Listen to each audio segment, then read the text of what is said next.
நாகை அருகே தேவூர் தேவதுர்க்கை அம்மன் ஆலயத்தில் மகா கும்பாபிஷேக விழா நடைபெற்றது. நாகை மாவட்டம் தேவூரில் உள்ள பழமையான தேவதுர்க்கை அம்மன் ஆலயத்தில் புனரமைப்பு பணிகள் நிறைவு பெற்று மகா கும்பாபிஷேகம் விமரிசையாக நடைபெற்றது.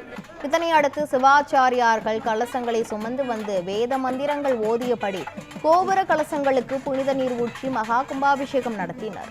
பின்னர் சாய்பாபாவிற்கும் மூலவர் தேவதுர்க்கை அம்மன் மற்றும் பரிவார தெய்வங்களுக்கும் சிறப்பு அபிஷேகங்கள், அலங்காரம் மற்றும் மகா தீபாராதனை நடைபெற்றது. இந்த விழாவில் திரளான பக்தர்கள் கலந்து கொண்டு சாமி தரிசனம் செய்தனர்.